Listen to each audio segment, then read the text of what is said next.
Welcome back, everyone. I am JOEHOVA. This is Liberty or Death. So this is the second episode that I screwed up and didn't get my audio for, so there's no audio commentary for the game. However, I am going to go ahead and do a heavy edit. This is over an hour-long video, but I'm going to cut it way down.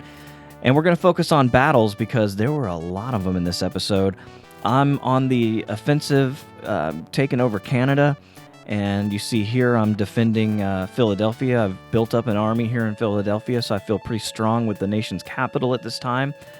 And so the British are trying to take central New York, and I'm trying to right hook them and come down through Canada. So let's see how this all plays out. So we find ourselves back here again with General Washington up in Canada, and we're going for the throat. We're just going to battle.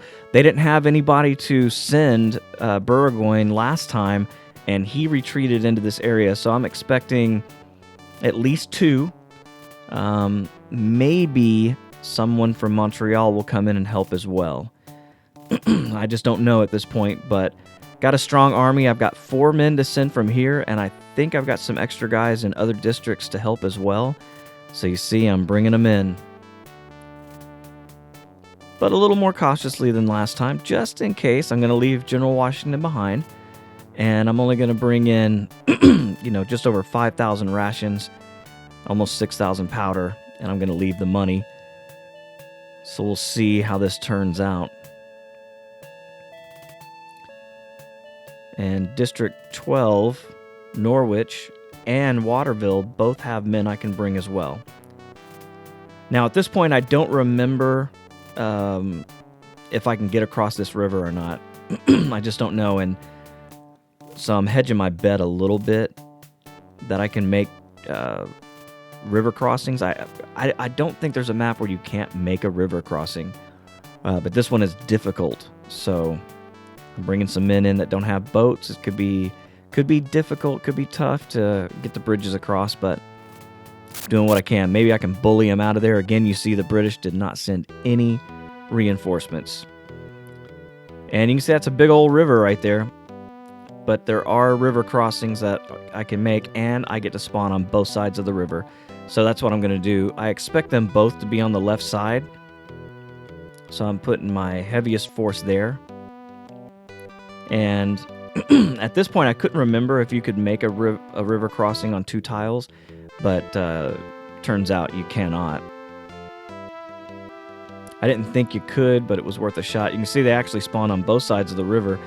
There's Leslie. He's 71. That's nothing to laugh at, and I don't have a lot of troops on that side of the river. But that's not my main force either, so if they get attacked, it's not going to be a huge deal. You see I go right for Burgoyne, but I don't attack him. I want him to attack me, and I want to get Washington up in these trees.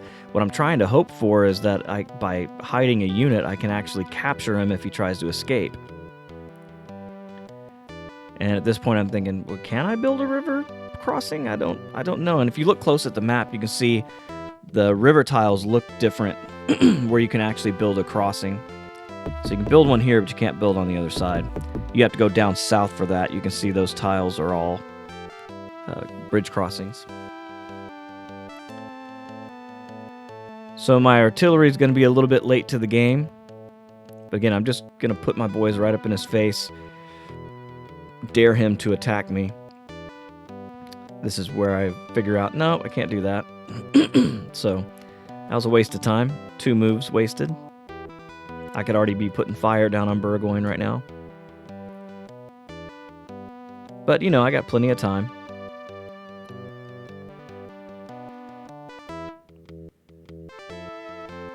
And here he goes. So he hit one of my guys, but not for much, especially from a a good defensive position.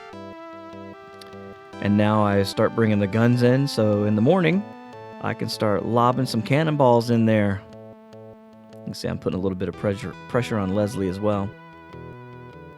I don't anticipate Burgoyne hanging around too long. But my main thing is to capture him. You see I'm just completely surrounding him. And now I'm setting up a trap. If he comes out trying to escape, then my horse are going to be all over him. Washington will be all over him. So here come the cannonballs.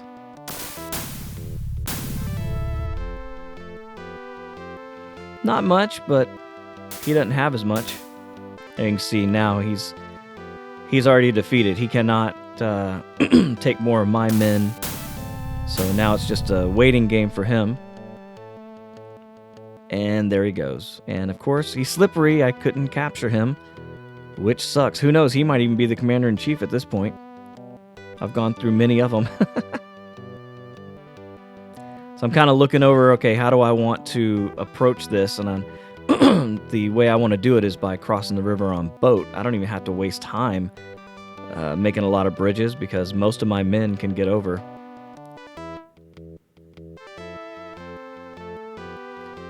So that's what I do. I start moving in that direction. And at this point, you know, Tench Tillman, he's not doing anything at all. I think eventually I let him go. So my main thing here is just to get my boys up in his face. And I want to bring my artillery down so I can hit him from the water.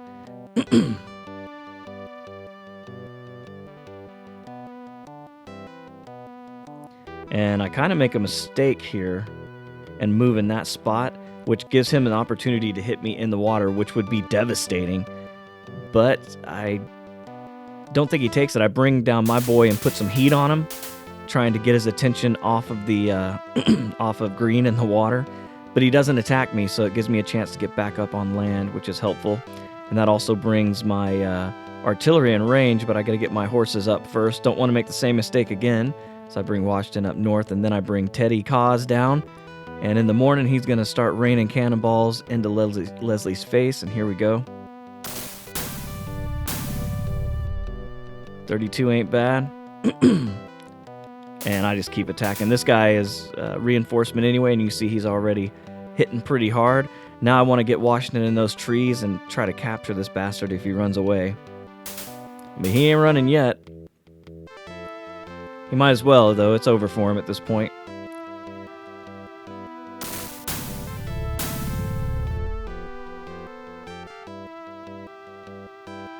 And we've seen before, sometimes they're tenacious and they'll wait. Look at that. That hurt me more than it hurt him.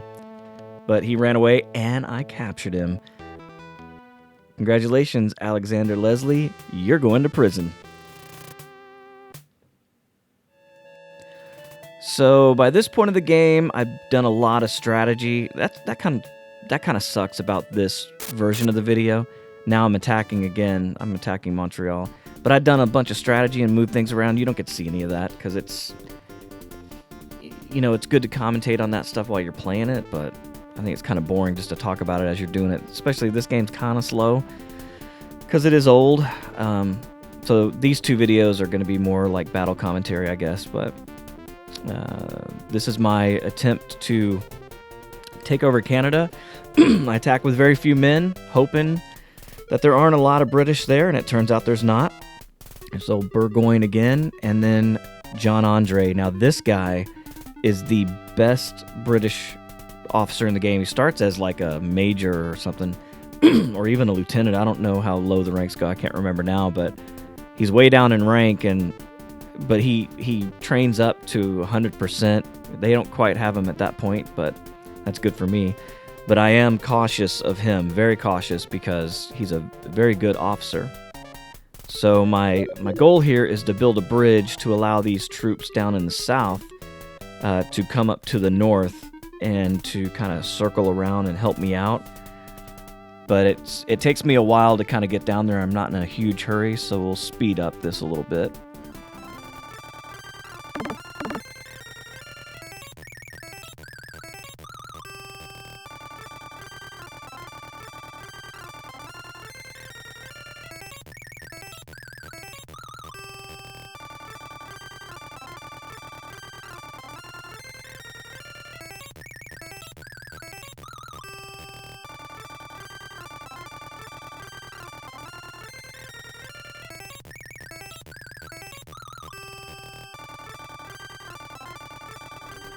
Alright, so at this point, I'm kind of expecting them to stay put, but Burgoyne comes out ready to fight. Hits me in the river, which should be bad, but turns out okay. And that's a mistake for him. So I come out with Washington. I really should have just gone ahead and attacked him. but I really wanted to hide to catch him if he escapes. I don't know if that even helps, but it makes me feel better. You can see I'm still trying to move these men up here. Because, like I said before, John Andre is no joke, dude, and I do not want him getting on me. So here he goes, and now he really messes up. He charges through me, loses more men, and puts himself in a bad position, because now green gets on land and hits like a hammer. Boom! He's down to 50 men. It ain't over for him yet. He's still getting popped on. Now he's down to 44. Is it over? No, it's not over. We're throwing in cannonballs. Boom, Burgoyne. Now he's down to 35 men. And I'm just hoping to capture him. I mean, that's it. I just want to capture him. So here we go. And nope, slipped away again. Son of a bitch. So now I gotta face Andre, and I'd like to do it with these troops coming up from the north. So what I'm trying to think about here is encircling him as much as I can, getting these guys in to try to help out, because that way I don't really hurt my attacking army as much, just my supporting army. That would be best case scenario here. And I'm not going to speed it up at this point. The video's almost over. I'm probably the only one watching it anyway. So you can see, I don't want to get him too close. I'm thinking Andre, you know, maybe even on a harder mode, the computer would bring him down to that fort where he should really be. But at this point, I'm setting up a trap to see if he'll come out. And if he does, then I can start running over him with my cavalry. But the computer likes to stay put sometimes. Sometimes they get angry and like to attack. You never can tell. It's funny, a game that's this old, the AI is not really that bad. And this is on easy mode again. I just wanted a quick little run through of the game because the game takes so long to play. You can see it. I want to move my artillery in, but I really don't want him getting into that fortification and hitting me, but I got to take the opportunity, so that means I'm going to have to move my infantry up here.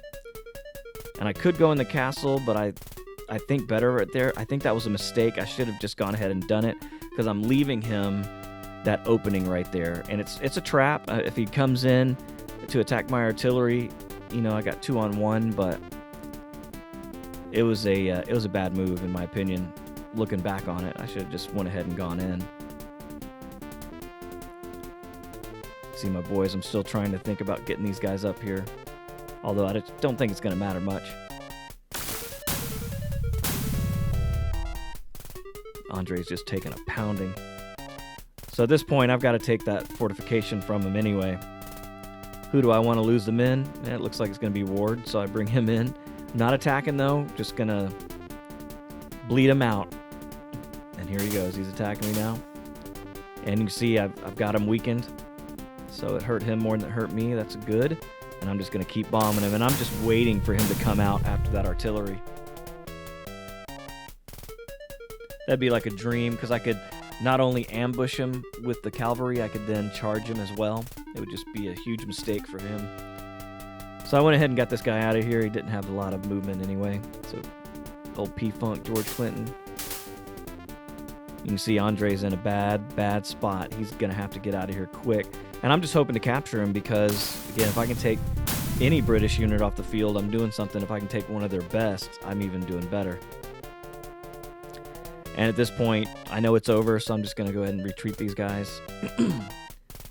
Don't need them hanging around wasting time eating food, because I expect Andre to retreat at any minute now.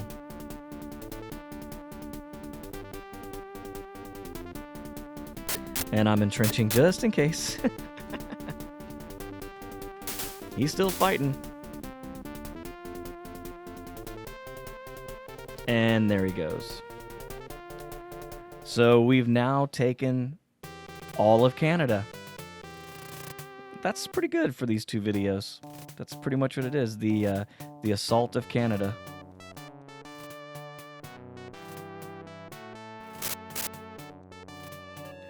All right, as you can see, I've moved Washington into Montreal. I've got a really strong army here. I'm ready to absolutely just pounce on these British and do the best I can. Right now, I'm trying to give DeKalb some money because I've left him up in Quebec, and I don't need him leaving the army and leaving a big gap open. But the Congress has asked me to take all of these northern regions in 3 months by the end of winter. We're at the end of the summer campaign now, and they want us to attack Ticonderoga. So I can't do that yet. So I got to take 13, 16, and 17 in 3 months, or the Congress will not be very happy. But if I can do it, I get a huge bonus, I think. But before the opportunity to strike happens, the summer campaign ends, and I'm back to the Continental Congress to set my army up for the next phase of action. And with the end of the summer campaign comes the end of the video, I'm afraid. So you guys got to let me know if you like this style. I personally don't. I think it's better to watch the whole game and enjoy it because, again, I'm probably the only person that'll ever watch these videos someday. But if that's not the case and you're enjoying it, you got to let me know that stuff. Hit me up in the comments, subscribe, tell all your friends. Until next time, my name's JOEHOVA, and I will catch you later. Goodbye.